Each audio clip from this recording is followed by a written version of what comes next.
شج رأسه احتلم فأفتاه بعض الناس بوجوب الغسل، اغتسل فمات.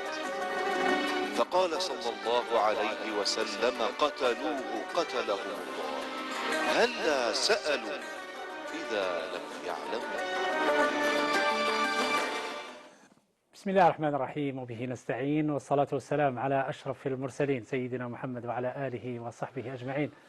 مشاهدينا ومشاهدي قناة القرآن الكريم أينما كنتم، نحييكم بتحية الإسلام. السلام عليكم ورحمة الله تعالى وبركاته. نرحب بكم في رحاب عدد جديد من برنامجكم هلا سألوا، الفضاء الذي يستجيب إلى كل انشغالاتكم وأسئلتكم الدينية والفقهية. نسعد مشاهدينا الأفاضل بأن نتلقى مكالماتكم عبر خطوط الهاتف التي ستظهر أرقامها من حين إلى آخر في أسفل الشاشة. أتشرف أيما شرف أن أكون مع فضيلة الدكتور محمد بن زعمية. شيخنا مرحبا. وبكم مرحبا أخي محمد. الله يحفظك. إن شاء الله. فضيلة الشيخ دكتور كمال بوزيدي. شيخنا مرحبا. الله يبارك فيك وأهلا وسهلا بك. الله يحفظك. الله يحفظك شيخنا. طبعا قبل استقبال مكالمات المشاهدين والمشاهدات، لنا سؤال عن زراعة الأرض مقابل ما يخرج منها. يعني إنسان يخدم أرض ويتفق مع صاحب الأرض أن يأخذ نسبة، ولتكن مثلا الخمس أو الثلث. شيخنا بارك الله فيك. بسم الله والحمد لله والصلاة والسلام على رسول الله. أما بعد، فإن هذه المعاملة ما يسمى ب يعني الزرع والمزارعة، يعني هو أن إنسان تكون عنده أرض مثلا وما يقدرش يخدمها ويمدها لواحد، يعني يمدها الإنسان ويقول له أنت يخدمها وأعطي لي الثلث ما يخرج منها من الغلة تاعها، يعني هذا يعني ويخليه هو يتصرف، يقول له أنت يتصرف في كل شيء، البذور الزريعة عليه كل شيء، الدواء والخدمة، هو يدي مقابل الأرض تاعه ما يخرج من هذا، لا بأس به، لا حرج فيه، وهو جائز إن شاء الله تعالى عند أكثر العلماء، يعني فيحصل به النفع للجانبين. هذا يأخذ يعني العمل جهد، وهذا أيضا يأخذ أجر مقابل ذلك الأرض التي يقدمها للشخص، وهذا من يعني يشبه المضاربة أو المشاركة. يعني المشاركة هو أن إنسان عنده مال وإنسان عليه بالعمل فقط، هذا كذلك جائز شرعا، والشرع يحث عليه بشرط تكون الصدق وتكون الثقة بين الناس، ما يكونش الخيانة، ما يكونش الكذب. فإذا كان هذا هو من التعاون. بعض الناس ربما تلقاه يعني هو عنده المال ولكن لا يحسن العمل، وبعض الناس هو يحسن فنان في العمل ولكن ما عندوش رأس المال باش يتحرك. فلهذا شرع هذه الأعمال اللي فيها المشاركات، من بينها تاع الزرع هذا، فنرجو أن لا يكون به بأسا. هذا هو الذي أفتى به كثير من العلماء. الله يبارك فيك شيخنا. نستقبل أول اتصال من الأخت أم أمين من العاصمة. السلام عليكم ورحمة الله. شيخ مرحبا أم أمين. واش راكم لاباس؟ الحمد لله في نعمة. الحمد لله. فضيلة الشيخ عندي سؤال فيما يخص الحيض. حابة نطرح السؤال تاعي على فضيلة الشيخ. تفضلي. المشكلة أنا عندي الحيض تاعي، عندي كي لما ينقطع علي الدم عندي إفرازات صفراء وبيضاء مخلطة.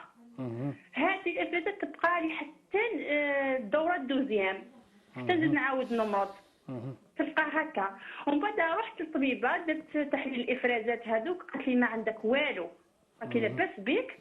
وكي سقسيتها على هذوك الافرازات قالت لي هذوما الافرازات ما يمنعوكش ما تصوميش وتصلي نورمال عادي، قالت لي صلي وصومي. صح انا ما ريح ما ارتحتش، حابه نسقسي فضيله الشيخ في هذا الامر. ان شاء الله تسمعي جواب يريحك ان شاء الله.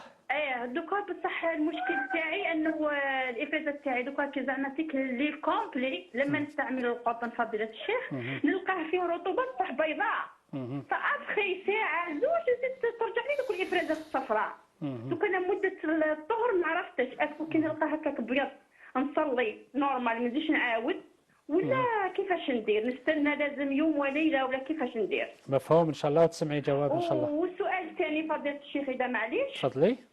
عندي سؤال ثاني، دوك عطات لي الدواء نستعملوه من نهار 16 من العدد تاعي حتى 25، وانا عندي الدين تاعي تاع رمضان ماذا بيا نصوموا في هذه لا باريود، اسكو نقدر نصوموا؟ خفت هذاك الدواء يدير لي تاثيرات في الافرازات تاعي ولا تغيير الافرازات، اسكو يعني صحيح ولا لا؟ حابه نسقسي فضيله الشيخ. ان شاء الله يجاوبوك. يعطيك الصحه فضيله شكراً. الشيخ، ربي يحفظكم بالسلامه. ربي يبارك صح. فيكم، امين. ابقى في المتابعه ان شاء الله. اتصال اخر، ام بلال من وهران. السلام عليكم. وعليكم السلام ورحمة الله وبركاته. مرحبا ام بلال. مشايخنا الكرام، الله يحفظك. الحصة نتاع البارح كنت طرحت جوج أسئلة ما لحقوش باش جاوبوهم. وكان الوقت انتهى ولم يجيبوني مشايخ. لا باس، عاودي. الآن نعيد سؤال. عاودي سؤال معليش. هناك امرأة مقيمة بفرنسا وهي كبيرة في السن، توفى زوجها وتركها لها أطفال، وهي الآن مقيمة في فرنسا يعني دائما ساكنتها، تريد أن تؤدي فريضة الحج. فريضة الحج. نعم. حابة دير الحج. تريد أن تؤدي فريضة الحج. اها. لكن قال لها أخوها وهو مقيم هنا في الجزائر: إن أموالكم حرام لأنكم تعيشون في بلاد الكفار. قال لها هذا الكلام سمعته من إمام في المسجد هنا في الجزائر مرتين في خطبة الجمعة من هذا الكلام. قالت المرأة الآن هي مستاءة، قالت يعني ما دام إننا نعيش في بلاد الكفار يعني أكلنا حرام وملبسنا حرام وتربيتنا لأطفالنا حرام. فهي مستاءة من هذه وتريد يعني هي في حيرة من أمرها، تريد من المشايخ أن يكون في هذا السؤال. زيدي سؤال الآخر. نعم. زيدي سؤال إذا عندك. نعم عندي بقي لي سؤالين إن شاء الله بحول الله. تفضلي. الله يحسن فيك، أنا عندما أكون أصلي يعني أصلي بصور طويلة لأنني أحفظ القرآن الكريم. ما شاء الله. وبعض المرات يعني في الآية نرددها، يعني نقرأ من الحفظ نتاعي نقرأ صور طوال بالحفظ لكل حفظة، بعض المرات الآية نعاودها. هل هذه يعني زيادة في الصلاة؟ وفي طلب تعاود الفاتحة ولا شيء؟ إن شاء الله. أم بلال. نعم. تعاودي شيء من السورة اللي قريتيها ماشي من الفاتحة. لا ماشي من الفاتحة، يعني نقرأ الفاتحة ونزيد السورة. نقرأ الحفظ نتاعي يعني من صور طوال. بعض المرات الآية تروح عليا نعاود الآية من الأول باش نضبطها. خلاص مفهوم سؤالك. مفهوم سؤالك. السؤال الثالث. عندي السؤال الثالث في قوله تعالى، قال الله تعالى في قوله في سورة يونس: ومنهم من يستمعون إليك أفأنت تسمع الصم ولو كانوا لا يعقلون. ومرة أخرى قال: ومنهم من ينظر إليك أفأنت تسمع ولو كانوا لا يبصرون. يعني لماذا في الأول بالجمع وفي الثانية بالمفرد؟ يعني هذه كيف نفهمها؟ ولي طلب من سادتي الكرام من شيخنا، أبلغ من العام عمري 71 سنة. الله يبارك. في العمرة وسجلت في الحزب ولم يسعفني القلب. والآن عندي طلب من كل من يريد من أصحاب اللي عندهم جوازات سفر مجملة. نعرف هناك وناس تمنح لهم جوازات سفر مجملة. يعني من أراد أن يمنحني هذا الجواز لن أنسى له هذا الفضل ما حيل. إن شاء الله يكتب. فقط هي القدرة المالية والحمد لله، لكن الصحة بالستين عام ذكرني في 61 ولم يصعبني وقلبي محروق عليكم. وجزاكم الله كل خير وزادكم الله علما، وأنا مستفيدة دائما ومستمرة في الله يبارك فيك أم بلال، وربي يكتب الحج إن شاء الله. إن شاء الله. بارك الله. من يريد أن يتصل بعشرة خلاص التركي عند الزملاء. شكرا أم بلال. نصيرة من بومرداس. مرحبا. السلام عليكم. السلام عليكم. وعليكم السلام ورحمة الله. تفضلي. عليكم السلام. خويا عندي سؤال. تفضلي. عندي واحد من العائلة تاعي اكتسب مال ماشي حلال، وهذا المال سلف منه لواحد الإنسان مدة عامين. سلف له. سلف له المال تاعو. هذا الانسان المال تاعو حلال. دوك هذا الانسان حب يرجع المال تاعو الوالدين تاع هذا، الوالدين تاع هذاك اللي اكتسب المال ماشي حلال. علاه ما يرجع؟ سمحي لي اختي نصيرة، علاش ما يرجعلوش ليه؟ باسكو بعيد عليه. وهو على باله باللي راح يرجع لوالديه على ماشي بالو بلي حيرجع للوالدين. دوك السؤال تاعي هو اسكو الوالدين تاعو حلال عليهم باش يتصرفوا في هذا المال ولا لا باسكو هما خافوا باش يتصرفوا منه حتى يسقسوا. مفهوم. فهمتني الاخ تاعي؟ هذا هو السؤال تاعي، اذا والديه يقدروا يتصرفوا به. اختي نصيره تاعو. اختي نصيره الانسان هذا اللي يسلف من عند هذاك اللي الكسب تاعو ليس حلال عنده المعلومه هذه، يعرف باللي السيد لا ما عندوش المعلومه. ما عندوش المعلومه باللي الكسب تاع هذاك ليس حلال. لا ما عندوش. صح. هذا هو صح. سؤال. صح. شوف الوالدين تاع هذاك عندهم العلم. دوك ما حبوا يعرفوا اذا هذا الانسان كي يرجع الدراهم يكونوا يقدروا يتصرفوا بهم ولا يكونوا فيهم هكا حد ما يقدروش يتصرفوا بهم. هذا ما كان مفهوم سؤال هذا. فهمتني خويا؟ مفهوم اختي. اذا عندك سؤال اخر تفضلي. لا ما عنديش. يعطيك الصحه خويا. شكرا. بقي في المتابعه ان شاء الله وتسمعي الاجابه. يعطيك الصحه. من البويره نصيره. السلام عليكم. عليكم السلام. مساء الخير. مساء الشيوخ. مرحبا. عندي سؤالين من فضلك. تفضلي. عندي السؤال الأول. عندي طفلة جاي يخطبها واحد يخدم في البنكة، إنسان ترونكيل مليح، وليد فاميليا وكلش. كي شفناهم ناس نحو اسمه حتى خرجوا لنا الأخبار قالوا لك اللي يخدم في البنكة حرام دراهمه. ما على باليش ولا كاينة منها ولا كذبة.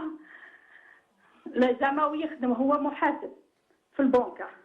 قال لك يعني المال تاعو حرام. صح. ما على باليش، حبيت نسقسي على هذا السؤال الاول. زيدي السؤال الثاني. السؤال الثاني عندي كي درتو واسمو صلاة استسقاء تاع المطر، يعني باش هكذاك ربي سبحانه ربي يرزقنا ان شاء الله. الرغيف. راح بابا انسان تاع 80 سنه راح يصلي، ومن بعد خرج واحد قال له باللي وراك رايح؟ قال له انا رايح نصلي صلاه استسقاء. قال له باللي لا ما تروحش تصلي، راه خاطر وعلاه هذا يوم السبت يصلوا غير اليهود. ولا من الطريق هذاك قال لك اقتنع، هو انسان كبير اقتنع. انا قلت له ما كاش منها، بصح انا حبيت نستفسر على هذا اسكو كاينه منها ولا لا. صح. والظهر بالسبت ما نصليوهش. الظهر بالسبت ما نصليوهش والعصر يوم السبت. ولا ما عرفش كي قال له انسان، هذا قال له انسان زعما يصلي يعرفه متقي وقاعد، قالوا له باللي ما كاش منها نهار السبت تاع الكفار ماشي تاع المسلمين. يعني حبيت نقول لك كاين في الطريق ما طلاش. اختي نصيره والحمد لله يعني صبت المطر مجموعه اللي راحوا ربي سبحانه سمع لهم. يسمى السبت قلت لك الصلوات الخمس ما نصليوهمش على حساب الرأي. يصليوهم يقوموا في يصلي تاع الاستسقاء هذه يصلي غير هذه المره. ما على باليش كيف هذا الانسان يقولوا باللي صلاة استسقاء يوم السبت ماشي هي صلاة استسقاء هي اللي ماشي جاية. مفهوم سؤالك اختي. مفهوم سؤالك. فهمتني؟ مفهوم. أو حبيت هذه هما السؤالين قاعدين نحلهما حتى باش نرجعوا الكلمة للإنسان هذاك اللي خطب ما قدرناش نرجعوا له كلمة باسكو ماهيش كلمة مقتنعة باش نرجعوها له. إن شاء الله يجاوبوك شيوخ إن شاء الله. إن شاء الله. أبقى في المتابعة. جزاكم الله خيرا. شكرا. شكرا أختي نصيرة. لا. إذا كان اتصال آخر أو نجيب.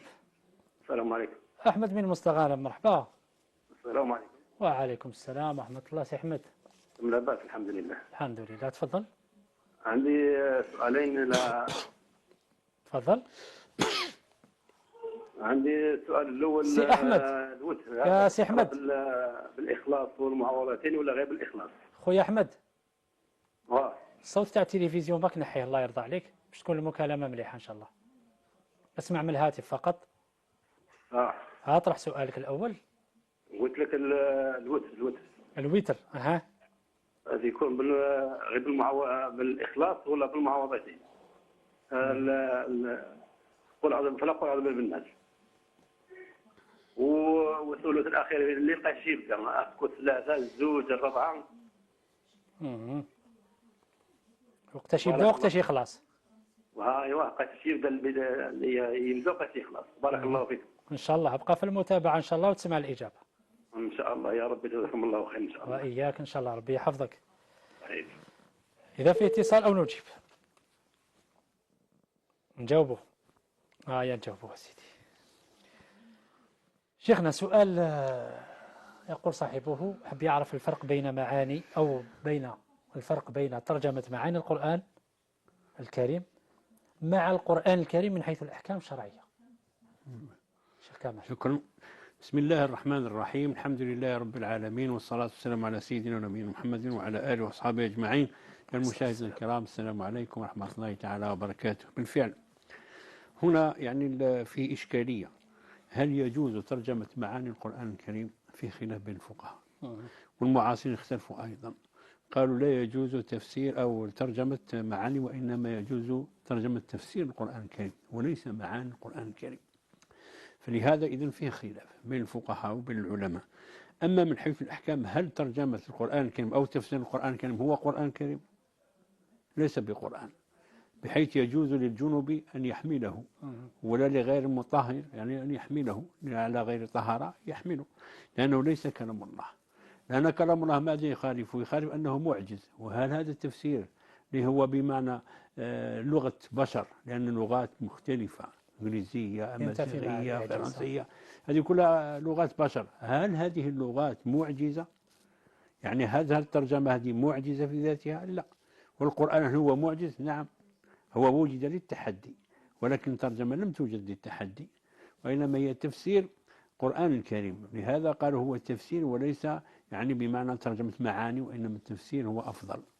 فهذه وحدة. ثاني حاجة، هل يجوز قراءة ترجمة القرآن الكريم، يعني القرآن مترجما في الصلاة، يعني يقرأ بالفاتحة باللغة المترجمة، يعني يقرأها مثلا بالإنجليزية ولا بالفرنسية ولا بالأمازيغية، يقرأ الفاتحة، هل تجوز الصلاة؟ عند جمهور العلماء لا تجوز الصلاة إلا باللغة العربية، إلا بالقرآن الكريم، إلا فيه بمعنى مسألة تاريخية اللي هي بمعنى عن أبي حنيفة رحمه الله لما قال بجواز قراءة الفاتحة بغير العربية. لماذا؟ لأن كان هناك آنذاك يعني دخول أعاجم كثيرة، يعني كان بعدد ضخم، فقال بمعنى وجد نفسه بين أمرين، هل يصلون ولا لا يصلون؟ إذا كان يصلون منفردين وليس مع الجماعة، الجماعة فيش مشكلة، يقرأ الإمام ويقرأ عادي يتبع. منفردين قال بمعنى إذا قلنا يصلون، إذا يصلي باش يقعد ساكت، وهذا ما قال الجمهور، يسكت أقله يا ويسبح. ويسبح بماذا؟ بالترجمة، ما عادش يقولوا سبحان الله والحمد لله، مترجم التسبيح مترجم.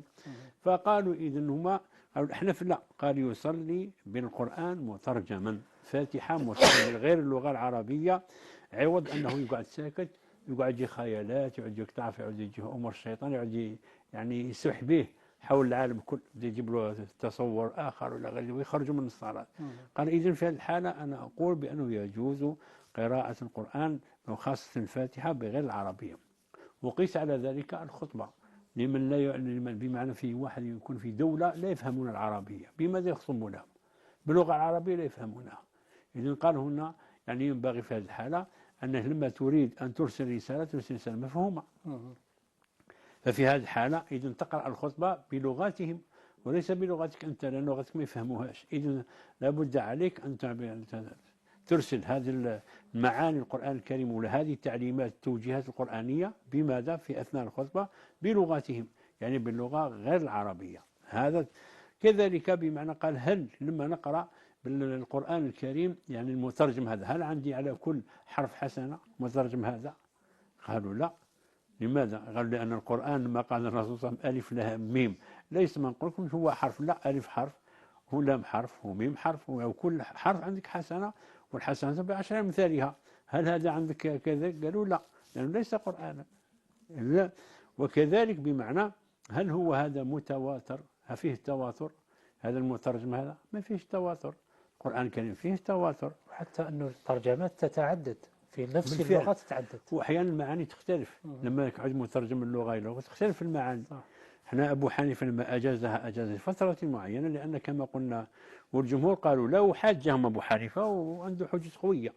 بما الحجة أولا اللي هي أقوى حجة هي قال بمعنى إذا دخل المأموم ووجد إمامه راكعا هل يركع ولا يقرأ الفاتحة وبعد يركع؟ قالوا لا، يركع، إذا ركع مع الإمام هل صلاته صحيحة؟ قالوا صحيحة. طيب أنتم قلتم بمعنى إذا وجد الإمام راكعا يركع وراء الفاتحة، ما كانش. أنا قلت لكم يقرأ الفاتحة مترجما أو قراها، أو تقولوا لا ما يجوز. وهذه كيفاش تجوز؟ هذه تجوز، قلت تجوز وهذه ما تجوز. قال كيف هذا؟ وقال زيد على ذلك أن العرب، أن الرسول صلى الله عليه وسلم قال إن هذا القرآن أنزل على 7 أعرف. هم عرب في فهم كلام الله يفهموا عليه، وزاد يسر لهم ربي قال لهم لا أقرأه باللغة تاع 7 أحرف يعني الميسر لكم، أو زاد يسر لهم ربي سبحانه وتعالى في قراءة القرآن كان بأي لغة من هذه اللغات. زيد على ذلك أن القرآن الكريم يعني لما قال هل العبرة أبو حنيفة بالحروف ولا بالمعاني الحروف؟ قالوا لا بمعاني الحروف. قال خلاص معاني الحروف قد أتاها هو وجابها مترجمة وقراها وخلاص. أنت إذن الحرف مش هو المقصود بذاته، وإنما المعنى المقصود بالمطلوب من هذا الحرف هو المقصود بذاته. قالوا قال إذن خلاص. قال إذن لماذا تحرمون عن الناس الذين يصلون بغير العربية من الصلاة؟ وإلا ما يصليش. قال إما يصلي باللغة غير العربية اللي هي مترجمة، ولا ما يصليش تتعلم العربية. خليه يتعلم العربية وما يروحش الجامع، ما يصلي في الدار ما والو. وهل هذا ممكن؟ قالوا لا، لابد يصلي. حيث المذهب يصلي بماذا يصلي؟ يصلي بلغته. فهنا أبو حنيفة قام حجة قوية مش سهلة. فلهذا يعني في أنا خاص اليوم دوك الحمد لله كاين يعني التواصل، ما تعرف الآن الانترنت وكذا كاين الحمد لله.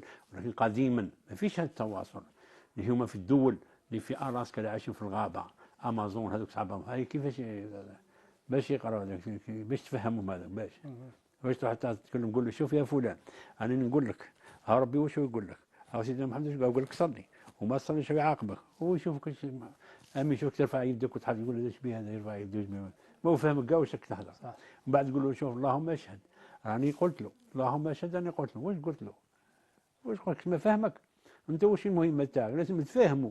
باش تفهموا لازم تلحق الرساله بلغتي. لم تبلغ البلاغ المبين. لازم تبلغوا بلاغ المبين. نعم لازم تبلغوا باش تبلغوا بلغتي. لهذا واش قال العلماء ما لا يتم الواجب الا به فواجب الدعوه واش يلزمها؟ يلزمها واجب اللغه حتى تؤدي يعني رسالتك كما ينبغي. والله اعلم. الله يفقهنا ان شاء الله. امين. بارك الله فيك شيخنا. السؤال الأول لأم أمينة من العاصمة تتحدث عن الحيض. قالت لك لا ينقطع عني يعني سائل أبيض وأصفر طول الشهر. قالت لك هل صلاتي وصيامي جائز في هذه الحالة؟ نعم نقول إذا كان هو دم الحيض معروف كما قال النبي صلى الله عليه وسلم هو دم معروف يميل إلى السواد، فإذا جاء هذا الحيض تتوقف عن الصلاة والصوم. فإذا أدبر بمعنى انقطع الدم هذا اللي لونه أسود الحيض ينقطع خلاص، ما يهمش هذاك الشيء اللي يجي من وراه الإفرازات هذيك ماشي دم. وبالأخص إذا كان كما يقولوا طبيبة اللي مختصة وتعرف هذه الأشياء وقالت لها مش دم هذا مش دم تاع حيض، إذا الطبيبة راهي إذا كانت ثقة تأخذ بقولها في هذه المسألة. يعني لذلك احنا عندنا بزاف المسائل تاع الحيض يقولوا يسألوا عنها النساء يعني اللي يعرفوا هذا الشيء هذا. فما بالك إذا كانت طبيبة مختصة. طبيبة مختصة تعرف هذا الشيء هذا. فنقول لها ما كان على إن شاء الله تحرج يعني غير قطع الدم اللي تعرفه باللي تاع حيض وهذاك الشيء هذاك لا تلتفتي له، خاصة راهو يجي فترة طويلة يعني بين الحيضتين يعني قطعش هكذاك السماء ما تصلي بتصلي لا. نقولوا لها غير ينقطع الدم اللي هو معروف تاع الحيض باللون تاعو بالريحة تاعو معروف وزاد الطبيبة أكدت لك إلى آخره، هذا هو خلاص.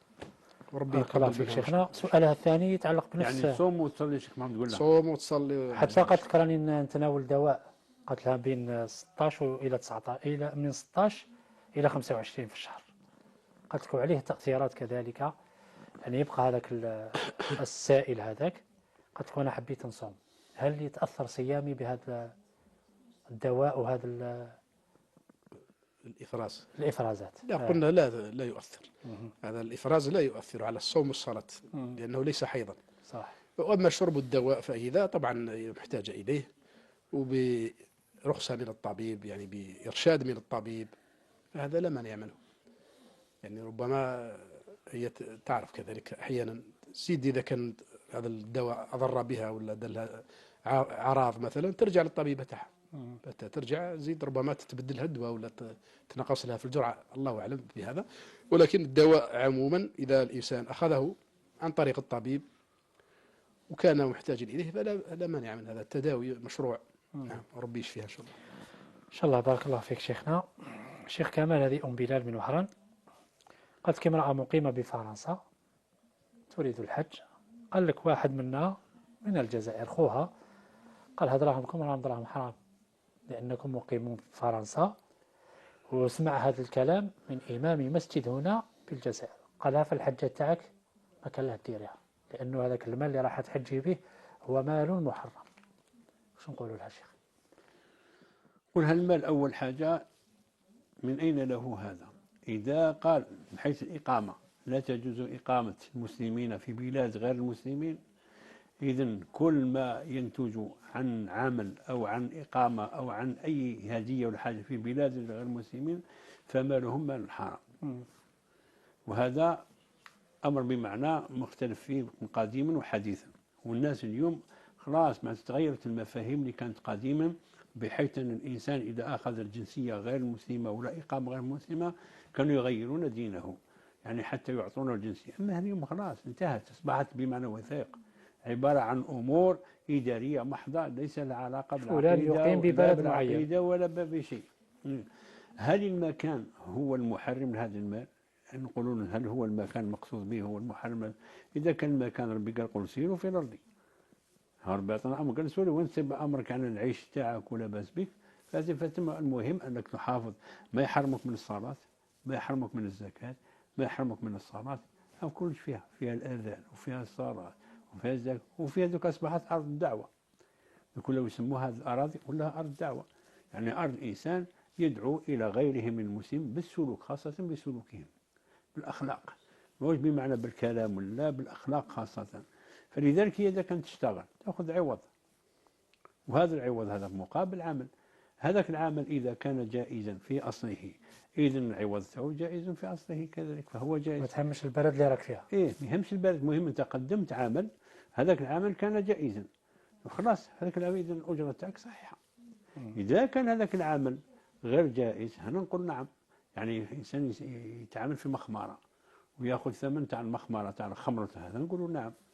أما إذا كان يعني إنسان يشتغل في تجارة وتجارة الملابس، وملابس كما يقولون اللي هي محترمة وجائزة إلى غير ذلك، ولا في مطعم ليس فيه خمر ولا خنزير ولا شيء ولا مأكولات كلها طيبة، وظيفة إدارية وظيفة إدارية مثلا ما فيها لا ربا ما فيها لا شيء، إذن هذه تأخذ مقابل هذاك العامل، تقدم هذاك العامل يأخذ مقابل، هذاك المقابل في أين يكمن التحريم؟ فنحن نقول لا، مالك حلال ويجوز حجي به ولا شيء عليك إن شاء الله. إن شاء الله تدعي لنا الماء وتدعي لنا هذا هو. الله يبارك فيك شيخنا. عندها سؤال آخر أم بلال، قالت لك أصلي بصور طوال، قالت لك ونعاود كي نوض من الركعة الأولى نعاود نكون في الثانية نعاود شوية آيات باش نلحق للموضع اللي في الركعة الأولى ركعت فيه. قالت لك هل هذا يحسب تكرار في الصلاة؟ ما يهمش حتى ولو كان تكرار. مثلا نحفظ غير قل هو الله أحد، نقدر نصلي بها، نصلي بهم كل صلواتها غير قل هو الله، وراه المشكل. حنا المهم قراءة الفاتحة وسورة. صح. ما يهمش، إذا التكرار لا يضر بالصلاة. هي فقط أرادت بمعنى عندها ممكن ورد حبت تكمل، يعني تكمل هذيك الآية الأولى اللي كانت خلاتها في الركعة الأولى باش تكمل الخلالين هذيك باش تكمل الباقي. هذا لا حرج عليه إن شاء الله. بالعكس ربي يتقبل إن شاء الله. عندها سؤالها ثالث، موضع في القرآن الكريم، تسأل سؤال بلاغي لغوي إعجازي ممكن. قلت لك في آية يقول الله سبحانه وتعالى ومنهم من يستمعون إليك أفأنت تسمع الصم ولو كانوا لا يعقلون، وفي الآية اللي بعدها ومنهم من ينظر إليك أفأنت تهدي العمي. وقال لهم رب الله هم وش قال هو؟ عليه ينظر بالمفرد ويستمعون إليك بالجمع. هي لأن الله سبحانه هذا كله مقصود على الذين لا ينفعهم لا السمع ولا البصر، لهم آذان لا يسمعون بها ولهم في الآية أعين لا يبصرون بها، ولهم آذان لا يسمعون بها ولا لا؟ صح. واسمهم ربي كيف فهم واش؟ صم بكم عمياء. خلاص بمعنى أن هؤلاء كما قال ربي ختم الله على قلوبهم وأبصارهم وعلى سمعهم وعلى أبصارهم وعلى سمعهم وعلى أبصارهم غشاوة. هذا خلاص. بمعنى أن هذا أفأنت تسمع الموتى تسمعهم أنت؟ هذا موتى، هذا اسمهم ربي موتى. قال بالعكس يعني بمعنى بلهم أضل، والحيوانات بالعكس هم أفضل منهم، لأن الحيوانات لا يدخلون النار وإنما يفنون يعني بأمر الله سبحانه يصبحون ترابا. لما يقول يا ليتني كنت ترابا، لأن الحيوانات لما يقضي الله بينهما يرجعوا كلهم تراب، والإنسان ما يرجعش تراب يروح للنار. فلهذا هذو الناس هذوما اللي عندهم السمع هم يسمعوا ولكن لا يستمعون، هم مش يسمعوا على ما يسمعوش الحق. مش يسمع ويسمع ولكن لا يسمع الحق، ولا يشوف ولكن لا يبصر الحق، ما يحبش الحق، لا يبصر الحق. فلهذا ربي قال بما هذا ختم ربي على قلوبهم وعلى سمعهم وعلى أبصارهم. هذا خلاص يعني محمد هذ الناس هذوما ما عندك واش تدير معهم، تهضر ولا ما تهضرش نفس الشيء. هل ينفعهم؟ علاش ربي لما قال وذكر إن نفعت الذكر. شوف إن نفعت هذا ما تنفعهمش. هذا لهذا ربي سبحانه وتعالى بدا هو حاجة بالسمع، والسمع هو أعظم من البصر. إن السمع شو يزول إن السمع والفؤاد كله إن السمع بعد مرة البصر. السمع هو أعظم، لأن الإنسان أعمى يسمع ما يسمع، يحفظ القرآن ويدير دروس ويدير خطب ويدير كذا، وإنسان عنده عينه لا يحفظ شيء لا عنده حتى شيء. واش نفعه هذا؟ ما نفعه شيء. فإذا الإنسان الله سبحانه وتعالى جاء على سبيل الذم هذا الشيء، مش على سبيل المدح. فهمت؟ هذا ما بمعنى عندهم أبصار عين معمرين يعني يسمعون إليك يوما بعد يوم ولكن لا يسمعون حقيقة، ما يسمعوش الحق. والأبصار عندهم أبصار نعم يبصرون إليك يبصرون فيك ينظرون ولكن لا يبصرون، ما عندهمش، ما كانش بمعنى لا يبصرون الحق. فلهذا ربي جاءهم على سبيل الذم وليس على سبيل المدح. بارك الله فيك شيخنا. لعل فيه أيضا هي تفضل شيخ. أختي الكريمة جزاها الله خير عندها لفتات يعني في الفهم في البلاغة القرآن الكريم واللغة العربية بصفة عامة. يعني هو صحيح أن في السمع هنا قال يستمعون في الآية هذه، وفي النظر قال ينظر صيغة الإفراد، لكن جاء في موضع آخر أيضا إفراد السمع ومنهم من يستمع إليك حتى إذا خرجوا من عندك قالوا للذين أوتوا العلم ماذا قال آنفا. فلعل والله أعلم أن هذه يستمعون راعى فيها حالة معينة من حالات استماعهم، كانوا يأتون يسترقون السمع عندما كان النبي صلى الله عليه وسلم يقرأ القرآن بالليل، يأتون هكذا جماعات. وحتى ورد في السيرة أنه كانوا عندما يجد بعضهم بعضا يستمع يقول ألم تنهوا عن هذا؟ لماذا جئتم؟ كانوا يخطفون من أجل الاستماع للتأثر، حتى قالوا لا تسمعوا لهذا القرآن والغوا فيه لعلكم تغلبون. فطلبوا من بعضهم البعض ألا يأتي أحد مرة أخرى ويستمع، ومع ذلك كانوا يعودوا المرة الثانية يجوا ثاني يلقوا بعضهم بعضا يتفاجؤون بهذا أن القرآن كان يجذبه. فلولا يعني فعلا يعني حالة الشيطان والبيئة التي كانت تؤثر عليهم لا هدوا إلى السبيل، لأن القرآن له تأثير عجيب جدا. هي عنده حلاوة وكانوا يعني بمعنى كانوا يجتمعون ماشي على يعرفوا بعضهم، لا حتى يظلموا بعضهم عن الظلام، ماشي واحد ما يشوف حتى يظلم فيها، حتى يطنبوا يقولوا واش جابك انت لنا وانت صح. كأنه يستمعون بتخف. نعم تخف. نعم. الله يرضى عليكم. نصيرة من بومرداس قالت لك شيخ محمد واحد من العائلة كسبه ليس حلال هكذا، سلف دراهم الواحد، قال لك هذا الإنسان هذا حبذك يرجع له دراهم، وشنو ما يرجعهم لوش ليه؟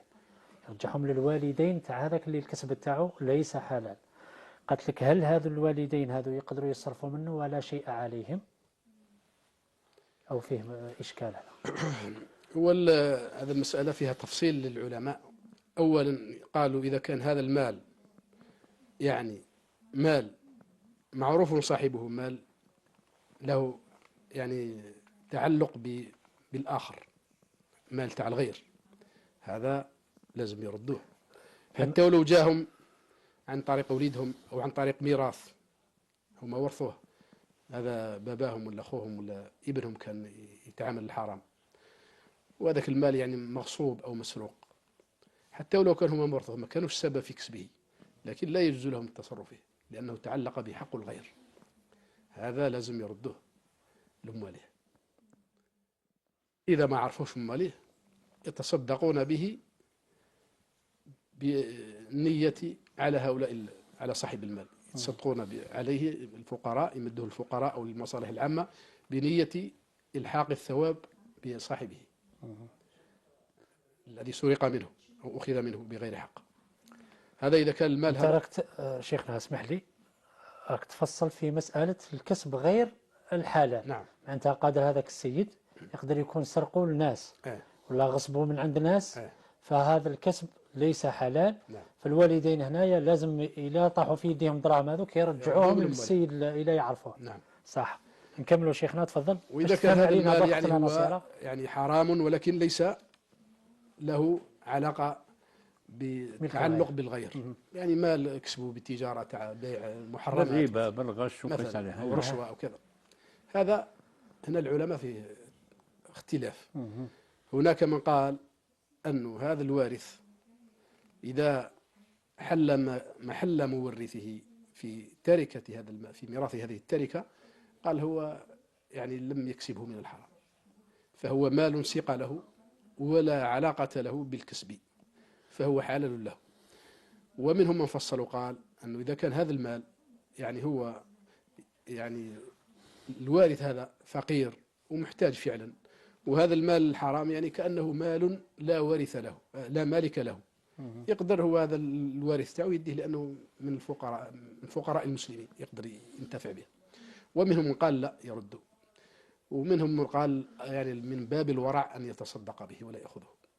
فلهذا نقول الوالدين، الأخت ناصرة، الوالدين هذو إذا كان جاهم هذا المال وهما موش محتاجين له، يعني عندهم الكفاية الله يبارك، هذا الأفضل أنهم يتورعوا ويتصدقوا به، هذا هو المطلوب والله أعلم. وإذا كانوا محتاجين شيخ؟ لا الشيخ محمد هنا مسألة، لا مسألة اللي هي أن هذا السيد اللي يداه دوك الآن وكسب المال الحلال ما داش من الحرام، هو سلفه من الحرام.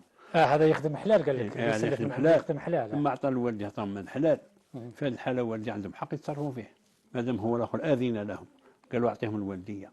هكذا قال، ماشي قال هكذا، قال أعطيهم الوالدية. وحتى أنه اللي سلف عليه ما على بالوش باللي هذاك الكسب تاعه حرام. أيوه هذاك إذا موقف من البداية حلال، ولكن لا احنا نقولوا مادام هذا يخدم في الحلال وأعطاه الوالدين ما أعطاهم مال حلال، والدي ما عندهم الحق يدوه. اللي يعرف هذاك هو المسؤول، هذا هو الشيخ محمد اللي يعرف، ما عرف هو ما عرف منين جابوا هذا ما على بالوش، ولكن هو على كل هو استعمل هذاك المال الحرام في يعني في مجال الحلال، ولكن كسب المال الحلال وأعطاه لوالديه، والديه جاز لهم أن يتصرفوا فيه لأنه هذاك مال حلال ولا علاقة له بالحرام. فهمت كيفاش؟ هذا هو، وعلاقاش هو قال له أعطيهم الوالدية، معليش أعطيهم منهم الوالدية يتصرفوا فيه، إذا خلاص والديه ما عنده حتى إثم، ما عندهم حتى شيء، هذا مال حلال ما عندهمش علاقة أما لو كان كما قال الشيخ محمد من حرام على بالهم، هذاك واش كما قال الشيخ محمد هذيك هي. مفهوم إن شاء الله. الأخت ناصرة. عندنا ثاني اتصال تاع الأخت أو سؤال الأخت ناصرة من البويرة. الشيخ كامل قلت لك جانا خاطب البنتها على ما يبدو، قلت لك يخدم في البنكة، يخدم محاسب، قالوا لهم دراهم اللي يخدم في البنكة حرام. حبيت تبين هل اللي يخدم في البنكة دراهم حرام حتى يرجعوا الخبر لأهل الخاطب هذا. العمل في البنكة، العمل أولا عمل المال مختلط، كثير من الناس يغلطوك العمل في البنكة حرام وراء الحرام مخلط، فيه الحلال وفيه الحرام. فيه الحرام اللي هي الفوائد اللي تديهم البنكة، شحال تدي من فايدة؟ تدي عليك 4%، 5% و95% واش يكون؟ هي جات 4 و5% واش يكونوا؟ حلال. دا من الحلال، هو دا من الحلال دا عليك 4%، دا نقولوا هذاك. إذا شفت خلط ما بين الحلال والحرام. واش يقولوا الفقهاء؟ يقولوا المال اللي يحرم على في البنك إذا كنت أنت هو اللي تدي الربا، أنت اللي تسني وأنت الشاهد،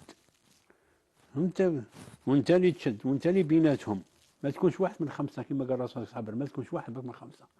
قال الفقهاء اذا كان في البنك ربوي، بنك ربوي كما نقول احنا تقليدي، بنك تقليدي، ما تكونش واحد من هذه الخمسه دراهمك حلال.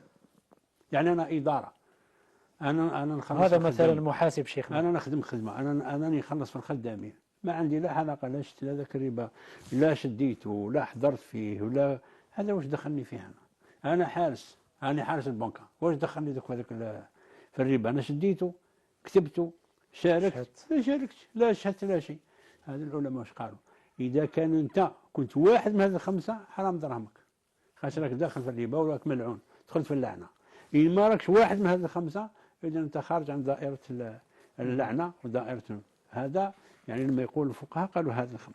فإذا وزيد على ذلك علماء قالوا والمال المختلط أو المشبوه جاز العمل به وجاز أخذه والتصدق به وإلى غير ذلك.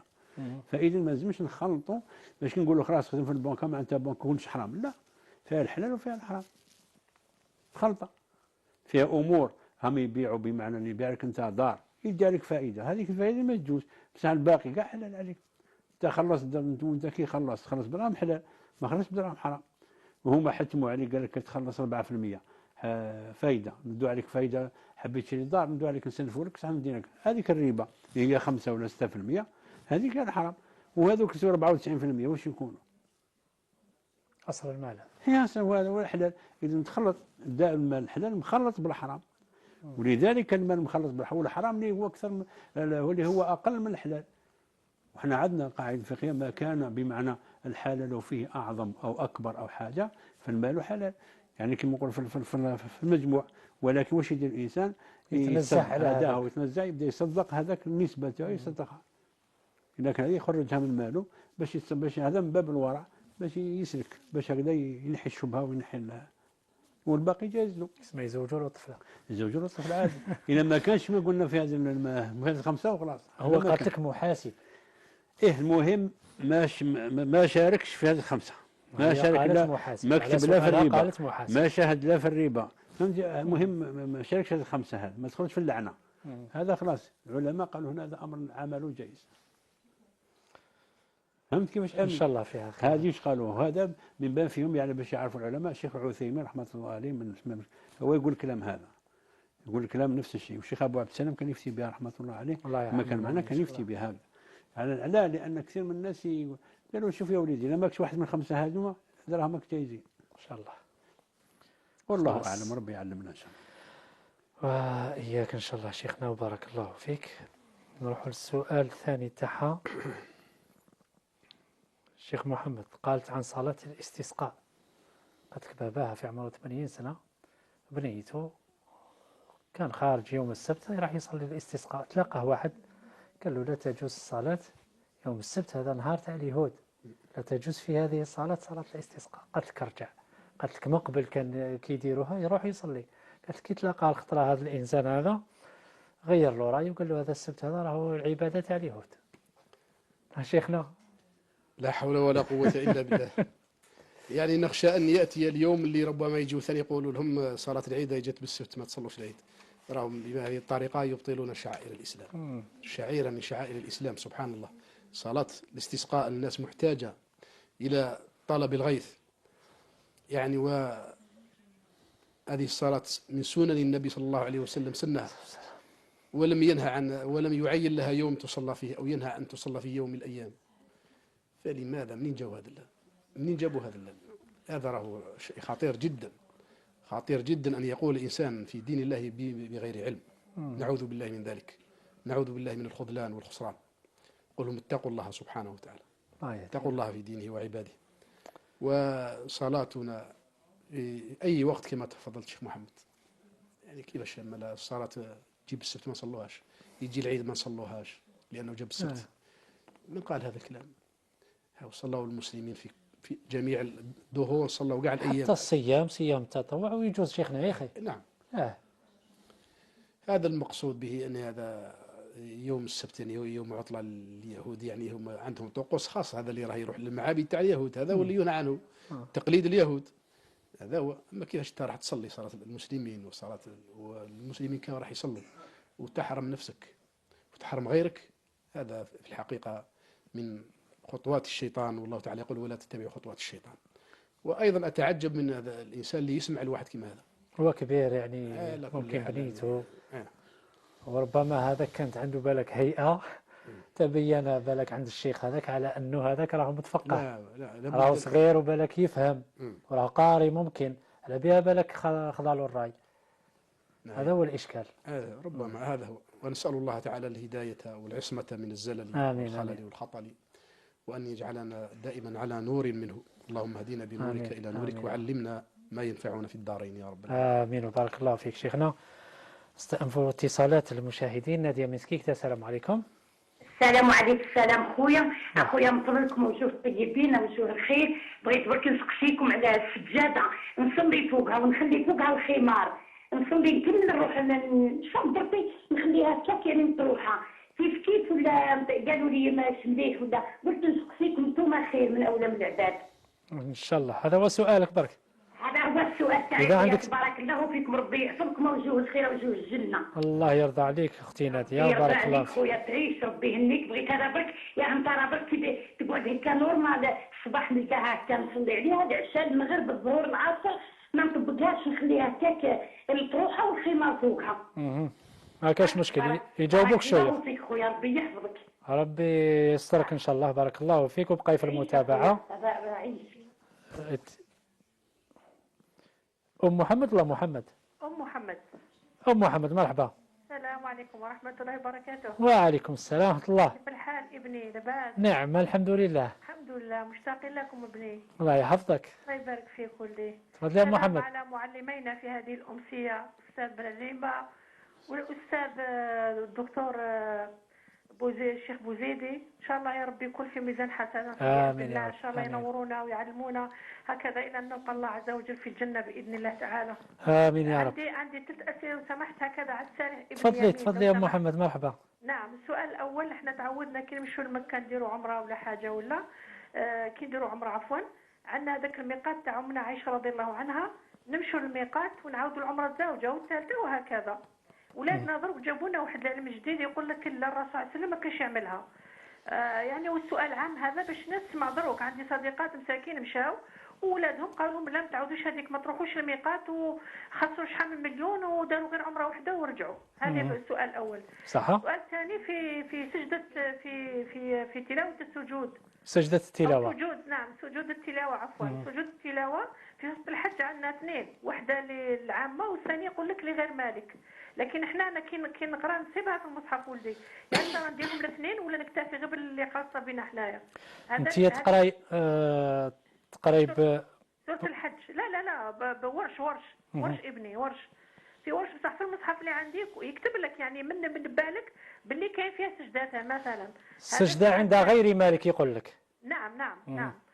والسؤال الثالث، احيانا ما يكونش وقت تاع الصلاه مثلا، في الوقت اللي ما فيش الصلاه ناجل هذيك السجده، قلت من بعد نديرها ولكن ننساها من بعد، نتفكرها فيما بعد. يا ترى نعملها يعني نقوم بهذيك يعني تبقى على اليدين ولا خلاص يعني تسقط؟ اوكي، تهضري على سجده التلاوه دائما. نعم سجده التلاوه ابني.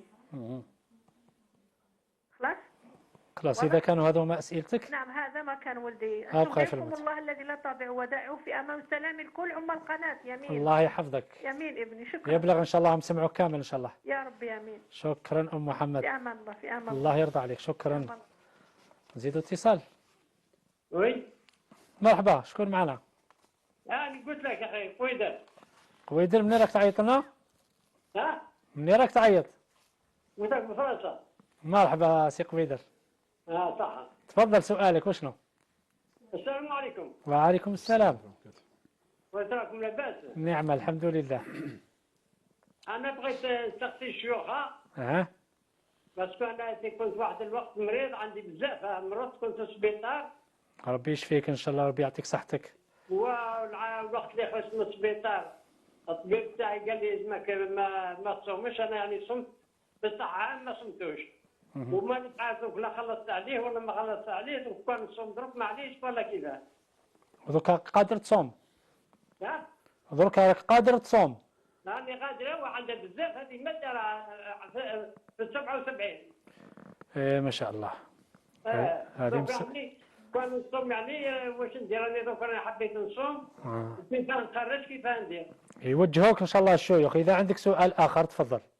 هو اسكي دوك لا خلصت السؤال بنعطيهم الجامع ولا دوك على القليل ما نعرفش القليل. نعطيهم الجامع ولا كيف ندير. مفهوم. والسلام عليكم ورحمه الله وبركاته. وعليكم السلام. بارك الله فيك سي قبيل. ابقى في المتابعة إن شاء الله تسمع إجابة. عندنا اتصال آخر؟ لا يوجد نجيب. عندنا أحمد من مستغانم الشيخ كمال يسأل عن الوتر، قال لك نقدر نصليه فقط بالإخلاص ولا لازم عليا نصليه بالإخلاص والمعوذتين؟ صلاة النافلة وهو بما فيه هو من النوافل، ولكن النوافل مرغب فيها والحث عليها والسنن المؤكدة إلى غير ذلك، يجوز قراءتها بالفاتحة فقط، ويجوز قراءتها بسورة الحمد لله واسمه الإخلاص فقط، ويجوز قراءة فيها ثلاثة يجيبهم، وهذا الأفضل. يعني الإخلاص قال فيها الإخلاص والفلق والناس، هذا الأفضل. ولكن إذا جاب الفاتحة فقط ما يقرأ والو، يجيب غير الفاتحة ويصلي خلاص كفاته. جائزة إن شاء الله. كما الفجر، الفجر يقرأ بالفاتحة نفس الشيء. هذا ولا جابها بإخلاص جازت، ولا جابها غير بالفلق جازت، ولا جابها غير بالناس جازت، ولا جابهم في ثلاثة هو الأفضل. هو عنده ساعة والله أعلم. هو لأنه ربما الشائع أنه الناس تصليهم بالإخلاص ولا هكذا بكري. هو ظن أنه ربما لازم تجيبهم بالإخلاص ولا كذا لا قل له بمعنى عندك 100 ساعة إن شاء الله. يزيد يسأل على الثلث الأخير، قال لك وقتاش يبدأ وقتاش يخلص الثلث الأخير من الليل؟ الثلث الأخير يحسب المغرب من 5:30 حتى 6:30. هل كان 11 ساعة؟ كي كان 11 ساعة ولا 18 ساعة شيخ محمد، 18 ساعة يقسم على 3. إيه هو عنده 4 سوايع ونص معناتها الأخرانيين. يعني لما نحسبهم من 5:30 حتى 9:30 هم 4، من 9:30 حتى 1:30 هاي 4، من 1:30 حتى الأذان الأول، حتى الأذان الأول لا حتى الأذان الثاني باش يخلص الأذان هم 4. إذن بمعنى من الزوج حتى 6:30 هذا كله راهو ثلث آخر. وتختلف بين الشتاء وبين الصيف يعني يحسب ساعات الليل. هذا هو خاش مرة تجي غير 2 سوايع برك ومرة تجي 3 كيما ذوك هم 4. هذو هما الثلث الأخير. يعني عنده 5:30 4:30 3:30 2:30. هذا يعني من 2:30 حتى 18 دقيقة يعني 26 كما نقولوا احنا، ولكن احنا نقولوا 6. عنده من 2:30 حتى 6 هذا كله الثلث الأخير. ما شاء الله يتفكرنا ويدعي لنا فيه. هذا هو الصح. هذا هو الفايدة. إن شاء الله ربي يتقبل منا الشيخ. آمين. سي أحمد بارك الله فيك شيخنا. الأخت نادية من كيكدا دائما في هذه شيخنا قالوا لي وما قالوا ليش ولا يجوز ويجوز، أنا عايشينها غير هي. صحيح. قلت لك نخلي السجادة تاعي والخمار مطروح عليها وعندها بلاصة معينة محطوطة فيها السجادة، قلت لك نصلي نوض نخليها كما راهي. قلت لك بالأيام، قلت لك هل في هذا الأمر هذا كاين إشكال لازم نرفدها ولا معليش نخليها؟ ما في حتى إشكال. قولها يا أختي الكريمة، فراش تاك فراش هذا راكي حرة فيه، تحبي ترفديه تحبي تخليه تصلي غدوة منك فيه. الفراش كيما تاع المسجد، الفراش كي رانا نصلوا في المسجد هل رانا كل ما نصلوا نرفدوه؟ كذلك هذا راهو فراش تصلي عليه في بيتك ولا في مسجد، الله يسهل. المهم أنت ديري ما هو أوفق وأرفق بك، والشيء اللي يعني يجي في القدرة تاعك في الإمكان تاعك، وما تديريش حتى في حاجة في بالك تقولي باللي ما يجوش ولا مكروه ولا كذا، ما في حتى دليل. حاجة تريح ديرها. إيه هذا فراش تاعك وتخليه في مكان طاهر، وراكي مضمنة بلي ما كاش حاجة نجسة تفوت عليه ولا كذا، ما عندكش حيوانات نجسة ولا راكي ما في حتى حرج، تخليه وتجي وقت آخر كذلك تصلي فيه وتخليه نفس الشيء.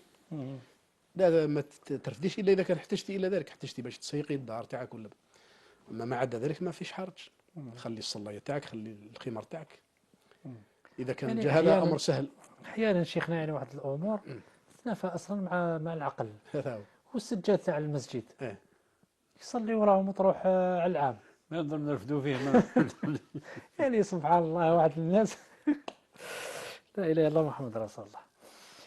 إذا اختنا ديال لا حرج في ذلك. قال لك الشيخ عندنا الأسئلة تاع أم محمد. الشيخ كمال قالت لك لما نروحوا للعمرة حتى باش نكرروا العمرة أكثر من مرة في المدة هذيك نكونوا مريحين فيها، قالت لك نخرجوا الميقات، نعاودوا ندخلوا نخرجوا نعاودوا ندخلوا بقدر ما نستطيع نديروا العمرات هذوك. قالت لك جاو ناس قالوا لنا ثاني ما تخرجوا ما والو، ديروا عمرة واحدة وتجوا تروحوا. نعم. واش نقولوا لهم؟ نقول لهم هذا الناس ما تسمعوا لهمش، هذه هي، لأنهم معتمدين على أشياء مرجوحة ماشي راجحة، مرجوحة. وقالت لك بحجة أنه الرسول قالت لك ما عمل. الرسول دار 4 عمرات، ما لا يديروا كل واحد كيروح يدير 4 عمرات. هو دار 4 عمرات الرسول صلى الله عليه وسلم، هذه ثابتة عنه. والرسول صلى الله عليه وسلم بمعنى ماهوش قاعد كرئيس دولة، ماهوش قاعد يروح يتامر ويولي. الرسول صلى الله عليه وسلم رئيس دولة ما تفرغ عليه لمن ما تفرغ عليه إدارة الدولة، ماشي إدارة طالع وجاي، وإنما خلاها للناس. لو كان هو يديرها نعود واجب علينا نعود نديروها، فهو يخاف علينا. الرسول صلى الله عليه وسلم كان يمنع نفسه من فعل أشياء باش ما تفرضش علينا احنا، ما تعودش تفرض علينا، ولا على الأقل تولي سنة في حقنا وإحنا ما نقدروا لهاش. كان يخاف علينا. تراويح وما أدرك وتركها، ما حاش بالعاني باش قال خفت تفرض عليكم، خفتها. فلهذا نقول ما لم يفعل النبي صلى الله عليه وسلم ليس دليلا بأنه هذا عمل غير مشروع، ما يصحش. فلذلك كتب الفقهاء كما الإمام السيوطي كما كثير داروا كتب حول بمعنى المسكوت عنه أو عدم الفعل النبي صلى الله عليه وسلم أشياء لا يدل أبدا على عدم جواز الشيء، بالعكس قال العمرة إلى العمرة كفارة لما بينهما، معناتها كثرة من العمرات باش يكفركم. قال ابن باز رحمة الله عليه وش يقول؟ من استطاع أن يعتمر في اليوم 1000 مرة فليفعل. هذا الشيخ بن باز رحمة الله عليه. الشيخ الإمام الشافعي يقول أنا عندي من استطاع أن يعتمر في اليوم 5 مرات فليفعل. علاه؟ كل مخذوب بحديث العمرة إلى العمرة كفارة لما بينهما. ما دام كفارة إذا ندير عمرة نعرف ما بين عمرة درت الذنوب شحال نزيد نكفر، وزيد على ذلك خلاص لنا الوقت. ما لا نزيد هذه آخر كلمة، ونزيد على ذلك خاصة اللي وصلنا عندهم أموات باباهم يماهم يعتمر عليهم. اي وصلهم هذه يعتمر عليهم يروحوا مسجد عائشة. وعند الإمام مالك أفضل حل اللي هو أقرب الميقات هو مسجد عائشة. الله يبارك فيك شيخنا. هذا والله أعلم. شكرا لك. وما زالنا سؤالين لأم محمد إن شاء الله في قادم اللقاءات معكم إن شاء الله. شيخنا بارك الله فيك يا شيخ محمد. لكم شكر موصول مشاهدي الأفاضل. تحيات الفريق الذي خدمكم. السلام الله عليكم.